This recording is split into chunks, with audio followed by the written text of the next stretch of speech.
प्रेक्षकांनो नमस्कार, मी आदेश वाकळे आणि आज मला तुम्हाला सगळ्यांना एक सवाल उपस्थित करायचा आहे. खरंच संगमनेरच्या पठार भागामध्ये लोकशाही जिवंत आहे का? हो, लोकशाहीचा चौथा स्तंभ आपण ज्या पत्रकाराला म्हणतो त्या पत्रकाराला ह्या घारगाव पोलीस स्टेशनला रात्र काढावी लागलेली आहे.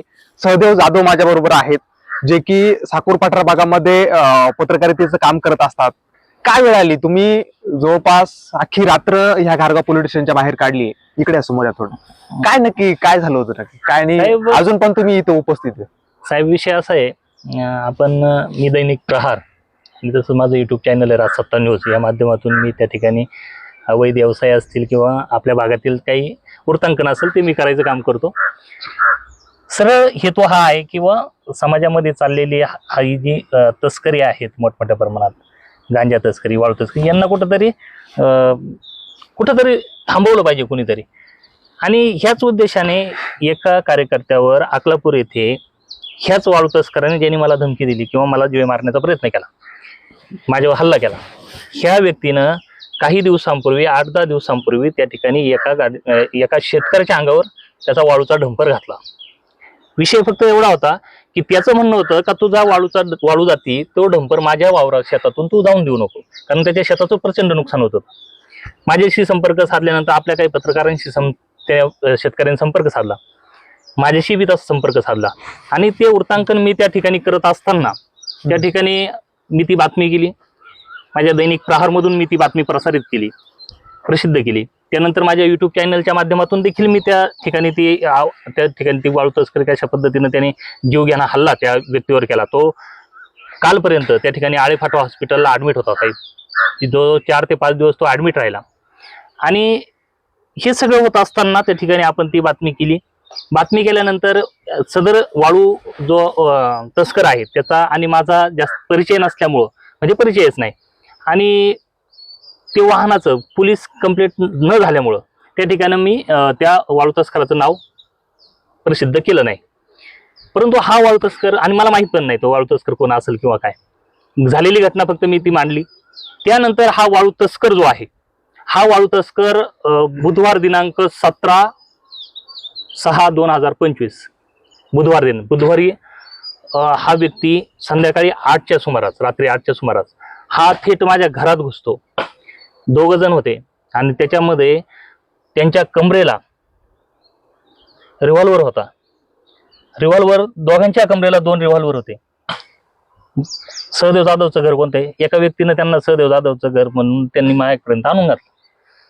आता त्या व्यक्तीचा किती सहभाग आहे आणि काय सहभाग आहे हा यांचा भाग आला. तो साकूरचाच आहे, परंतु तो पण वाळू तस्करच आहे. त्यांनी आला म्हणे, साहेब लोक यांना तुम्हाला भेटायचं. ठीक, अशी व्यक्ती, असंच नाव सांगितल्यानंतर मी थोडस, कारण ते नाव माझ्या ऐकण्यात आलेलं होतं. बरोबर, वाळू तस्करी असेल, गांजा तस्करी असेल, विविध गुन्ह्यांमध्ये याचं नाव, ह्या मुलाचं नाव मी ऐकलेलं आहे किंवा बातमी करताना आढळलेलं आहे.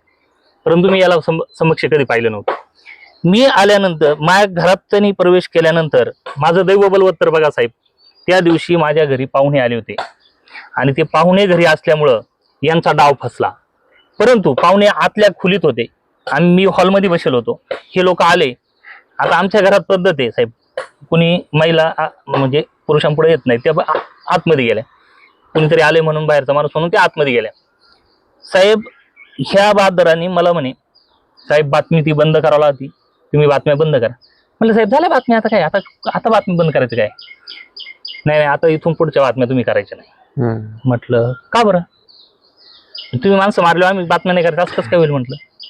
तोपर्यंत मला नॉर्मल आपण भेटतोय, बोलतोय असं वाटलं. दर्शकांना हे तुम्हाला ऐकायला वाटेल की बाबा पत्रकारांना काय पडलेलं आहे, मात्र खऱ्या अर्थानं एक दिवस पत्रकारच या ठिकाणी जर नसले तर काय होऊ शकतं याची तुम्ही जर कल्पना जरी केली तरी हे खूप भयान वास्तव आहे. म्हणलं तुम्ही माणसं मारशाल, आज अंगावर घातली, त्या माणसाचा जीव गेला असता, हे पटलं का तुम्हाला? ते म्हणे ते आम्ही सगळं मॅनेज केलेलं आहे, त्या माणसाचा काही प्रश्न राहिलेला नाही, आम्ही डिपार्टमेंट मॅनेज केलंय, आम्ही तहसीलदार मॅनेज केलेत, तुमचं काय जातंय? ठीक आहे, तुम्हाला पोटपाणी आहे जसं आम्हाला आहे, तुम्हाला 10,000 देतो, 20,000 देतो, 25 देतो, 30 देतो, 40 देतो, 45 देतो, शेवटी म्हणला 50,000 रोख लगेच देतो. म्हणलं आता तुम्ही उठा साहेब. मी एवढा पण श्रीमंत नाही म्हटलं, पण तुम्ही उठा म्हटलं. तर मग तो उठला नाही. मग तो तिकडचा त्याच्या डावा तो अगोदर उठला. तो म्हणला याला ठोकूनच टाकतो, आणि त्याने असा हात घातला, रिव्हॉल्वर काढला. लगेच यांनी पण काढला दुसरा, म्हणजे हा जो काय याचं नाव मोरे, हा या मोरेनी पण काढलं. आणि काढल्यानंतर दोघांनी माझ्या वासात आणवला. मी घाबरलो अक्षरशः साहेब. मी म्हटलं, आणि मी ओरडलो. मग त्या ज्या आमच्या त्या पाहुणे आलेल्या होत्या त्या अजून घाबरल्या, त्या आतमध्ये निघून पळून गेल्या. ही काय झालं म्हणून आरडाओरडा झाला. ही आतून बाहेर आली माझी बायको बाहेर आल्यानंतर प्रचंड आम्ही घाबरलेलो. मग हिला पाहिलं, ते म्हणे आम्ही हात जोडून, साहेब जाऊ द्या, एवढ्या वेळेस बातमीचाच विषय आहे ना, मी परत करणार नाही. आमच्या मॅडम पण म्हणे परत बातमी करणार, आम्हाला वेळ मारून न्यायची होती. एवढा मोठा आघात आमच्यावर झाला साहेब. त्यानंतर ते निघून गेले. पण जर परत बातमी केली आमची आणि आमच्या नादाला जर लागला, माझ्यावर पुणे जिल्ह्यात केसेस आहे, माझ्याकडं घारगाव पोलीस स्टेशनला केसेस आहे, माझ्याकडं सगळीकडे केसेस, आम्हाला काही फरक पडत नाही, आम्ही टायर खाली किती माणसं घातले, अशा पद्धतीनं धमकी देऊन तुम्हाला गेला. म्हटलं ठीक आहे साहेब, नाही होणार आज. तो गेल्यानंतर आम्ही 2 दिवस मी शांत बसून राहिलो, काही करायचं नाही. म्हणजे थोडं घाबरले. हा, गप्प विचार करत बसलो, अरे काय हे आपण कोणासाठी करतो. आणि मग ह्या माश्यांनी काय केलं, साऱ्या गावात सांगितलं. सहदेवला आम्ही ठोकणार होतो, सहदेवला आम्ही पोलिसांना पकडून देणार होतो, पण त्यांनी पैसे घेतले नाही. त्यांनी पैसे घेतले असते तर आम्ही त्याच्यावर असं करणार होतो. साऱ्या गावात त्यांनी ती चर्चा केली, आपल्या पत्रकार लोकांमध्ये चर्चा केली. म्हणलं अरे यार हे काय आहे. मग याच्यानंतर काहीतरी अघटित 100% होईल. मला तुमच्यासारख्या पत्रकारांचे फोन आले, साहेब आमच्यापर्यंत बातमी आली, तुम्ही कंप्लेंट देऊन टाका, आम्ही तुमच्या पाठीशी. साहेब मी यांना फोन केला पोलिसांना, अरे असा असा विषय आहे. हे म्हणे आज या उद्या या, आज या उद्या. ठीक आहे. काल मला 5 वाजता पोलीस स्टेशनला बोलवलं यांनी संध्याकाळी. मी 4 वाजता आलो, 4-4:30ला मी इथं आलो. त्यांच्या कॅमेऱ्यात पण दिसत असं. त्यानंतर मी म्हटलं माझा गुन्हा दाखल करा. साहेब मी तुम्हाला जशी स्टोरी सांगितली तशी त्यांना पण सांगितली, याच्यात काही खोटी नाही, शपथी घेऊन सांगितली. मी त्यांना सांगितली, त्यांचे अंमलदार असतील त्यांना सांगितलं. साहेब म्हणले हरकत नाही, तुम्ही फिर्याद देऊन टाका म्हणे, असं बोलले. आणि आम्ही फिर्याद टाईप करायला, बोडखे हवालदार आणि आम्ही बसलो. फिर्याद टाईप झाली साहेब. फिर्याद जेव्हा चेक करण्यासाठी PI साहेबांकडे गेली, PI साहेबांना अचानक काय झालं माहीत नाही, फोन आले. हा फोन 100% ना, फोन चालूच होता त्यांचा. फोन आले आणि फोन आल्यानंतर मात्र मला म्हणे ह्याच्यामध्ये आर्म ॲक्ट लागणार नाही, तुम्हाला तक्रार अर्ज करावा लागेल, तुम्हाला पत्रकार कायद्याने गुन्हा दाखल करता येणार नाही. म्हटलं का. मग मला म्हणे तुमच्या आय कार्ड आहेत का, तुम्ही हे आहेत का, तुमच्या आय कार्ड आहेत का, तुम्ही तुमचा जो पेपर आहे तो RNI आहे का. म्हटलं साहेब हे मी तुम्हाला कार्ड देतो, हे सगळं बघा, माझ्या बातम्या दाखवतो ते बघा, हा पेपर RNI आहे की नाही ते पण बघा. मग ठीक आहे म्हणजे ते बघितल्यानंतर मग त्यांना कळलं का बा हा अधिकृत पत्रकार आहे. म्हणजे आपण पठारभागात एवढ्या दिवसापासून पत्रकारिता करतो, आता इथं 80% स्टाफ जो आहे पोलीस स्टाफ हा आपल्याला ओळखतो, कारण आपण पहिले असतो इथं. आणि त्यानंतर सुद्धा साहेबांनी मला माझे आय कार्ड चेक करावा, किंवा मला पत्रकार आहे की नाही, का पत्रकार तोही आहे हे बघावा, याचं फार वाईट वाटलं. हे झाल्यानंतर आदितजी ती फिर्याद ते घ्यायला नाकारलं. म्हणजे मला वाचवलं का तुम्ही अजूनपर्यंत, मला फिर्याद लिहायला सांगितलं, तुम्ही टाईप करायला लावली, आणि मला एवढा वेळ घातला, काय कारण नव्हतं करायचं तर तुम्ही मला सांगायचं होतं, मी पुढं गेलो असतो. नाही म्हणे मग तुम्ही आता जा, आता काही फिर्याद दाखल होणार. मी म्हणलं मी जाणार नाही, मी तर तळ ठोकून बसलो आणि मी त्यांच्या केबिनमध्ये ठिय्या मांडून बसलो. साहेब मी 6-6:30 पासून तिथं जे बसेले, तर मी अजूनपर्यंत इथं ह्या ठिकाणी या दारात बसलो. विशेष सांगायचं म्हणजे असं आहे आदितजी, त्यानंतर मला काल एका आपल्या पठार भागातील एका नेत्याची ऑडिओ क्लिप माझ्याकडे आली. त्याच्यात मला याला जीव मारा, तंगडी तोडा, ते ऐका, खूप वाईट वाटतंय. आपण काही चुकीचं केलेलं नाही. आज हे लोक आपल्या जीवा उठलेत. आधीची काय चुकीचं केलं नाही आपण. समाज सुधारावा, समाज एका याच्यावर चालावा, एका रस्त्यावर चालावा, एक रस्त्यावर चालावा, याच्यासाठी आपण प्रयत्न करतो. आज हे लोक म्हणतात आधीची याला ठोका, तुमचा जामीन मी करतो, अमुक आपला आहे, तमुक आपला आहे, मंत्री आपले आहेत, ठोका त्याला, त्याच्या टांगड्यात वाडा, त्याला घरात बसवा, तुमचा जामीन मी करतो, तुम्हाला काही होऊन देत नाही, तुमच्या कॅसाला धक्का लागू नये, पण तुम्ही ठोका. एक करा, आपल्या पोरांना नका ठोकायला लावू. पारनेर मध्ये सांगा, पारनेरचे भरपूर आहेत वॉन्टेड, त्यांना सांगा, ते ठोकून जातील, म्हणजे तुमचं नाव येणार नाही. नाही जमलं तर इकडं सांगा. अशा पद्धतीने त्या रेकॉर्डिंग मध्ये उल्लेख केलेला आहे. आदितजी यांचं काय वाईट केलं आपण?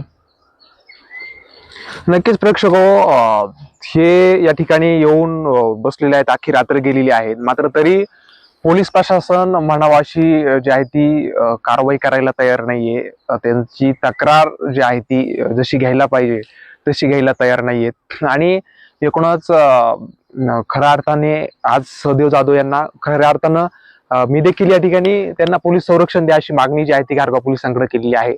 मात्र उडवाउडवीची उत्तरं या ठिकाणी दिली जात आहेत. नक्कीच आता या पुढची तुमची प्रोसेस नक्की काय राहणार, काय तुमचं? साहेब आदितजी, याच्या अगोदर म्हणजे ही घटना घडायच्या अगोदर 15 दिवस आधी मी कलेक्टर साहेबांना निवेदन दिलं. कारण माझ्या घराची रेकी चालू होती. मला कळलं होतं का आपल्यावर हल्ला होणार आहे, आपल्यावर कोणी ना कोणी वॉच ठेवून. त्याचं कारण असं झालं, पारनेर तहसीलदार मी मुळा नदीवर चाललेली वाळू तस्करी आणि त्याचे ते कशा पद्धतीने वाळू तस्करी रात्रीच्या टायमाला चालते त्याची शूटिंग काढून मी स्वतः तिथं जाऊन वृत्तांकन करून ती बातमी मी प्रसारित केली होती. मॅडमला राग आला, तहसीलदार मॅडम आहेत पारनेरच्या, त्यांना राग आला. त्यांनी 17 वाळू तस्कर, का जे माझे ज्ञात नाही, मला माहीतच नाही हे वाळू तस्कर आहेत म्हणून, असे 17 लोकांची नावं त्या ठिकाणी वाळू तस्करीमध्ये वाळू तस्कर त्यांना नोटिसा काढल्या त्या तस्करांना. त्याच्यामध्ये त्यांनी माझं, ठीक आहे, मी जर तक्रार करेल ना तर माझं नाव त्यांनी गुप्त ठेवायला पाहिजे होतं.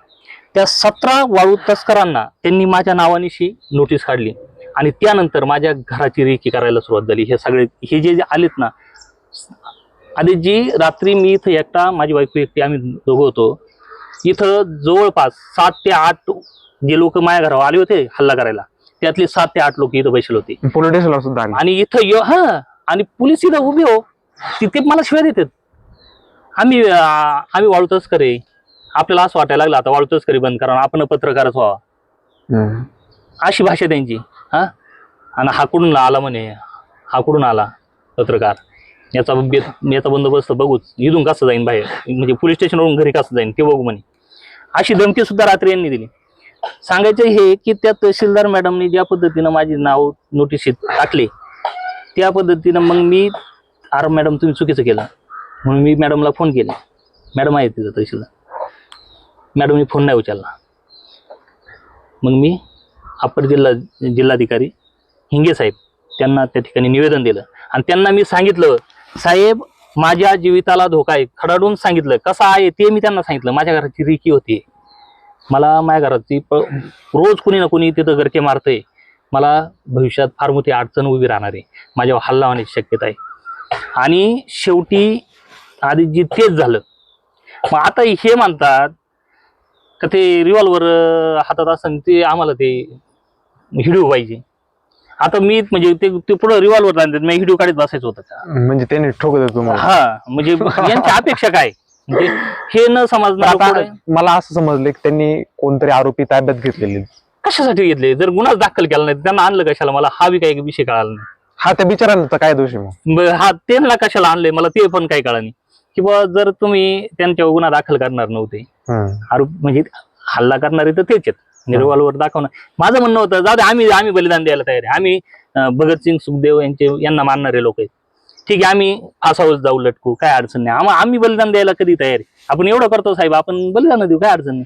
पण हे रिव्हॉल्वर आज माझ्यावर चालला गेला नाही, त्या दिवशी माझं सुदैव म्हणा किंवा दैव बलवत्तर म्हणून ते झालं नाही. पण हा पिस्तूल हे लोक बाळगतात, म्हणजे हा कोणाचा तरी घात करणार आहे. मी त्यांना म्हटलं, साहेब नका गुन्हा दाखल करू, पण त्यांच्या जवळचे रिव्हॉल्वर जप्त करावं. हा, ते तरच ताब्यात घ्या, ताब्यात घ्या. एखादा मरण म्हणलं गोरगरीब, हा तुम्ही ते ताब्यात घ्या.